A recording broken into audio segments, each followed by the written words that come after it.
Баршаңызға қайырлы күн достар, менің каналыма қош келдіңіздер. Бүгін сіздермен өте керемет табиғи иммунитеттеріңізді аз уақыттың ішінде көтеретін өте керемет пайдалы амос дайындайтын боламыз. Ол үшін видеоны соңына дейін көріп, менімен бірге болыңыздар. Жаңадан көріп отырған көрермен болсаңыздар, тіркеліп алуды ұмытпаңыздар. Ол үшін бізге грек жаңғағы және өрігіміз, мейізіміз және асқабақтың дәнегі қажет болады. Енді оның барлығын үлкенде ыдысқа, кеңде ыдысқа барлығын салып шығамыз. Осылай салып болғаннан кейін қайнап тұрған ыстық суымызды үстіне құйып, жақсылап жуып алатын боламыз. Екінші қайтара салқын сумен жусаңыздар болады. Міндетті түрде жасап көріңіздер. Аз уақыттың ішінде табиғи жолменен иммунитеттеріңізді көтеріп аласыздар. Өте пайдалы. Осылай барлығын жақсылап жуып тазалап алғаннан кейін ситадан өткізіп аламыз.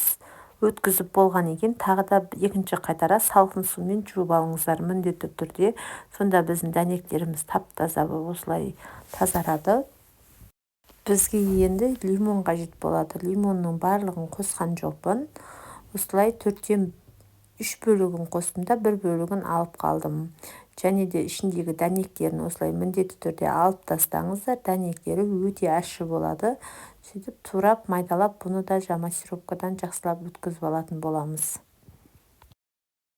Барлық дәнектерімізді енді осылай ет тартқыштан жақсылап өткізіп алатын боламыз.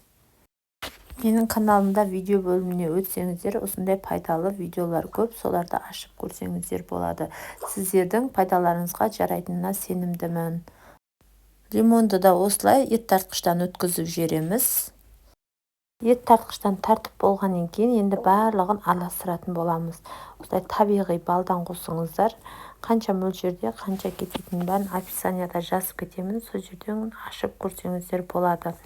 Осыны жақсылап араластырамыз. 1 келгі қою масса дайын болды. Енді осыны жақсылап араластырып болғаннан кейін кез келген ыдысқа сап қойсаңыздар болады.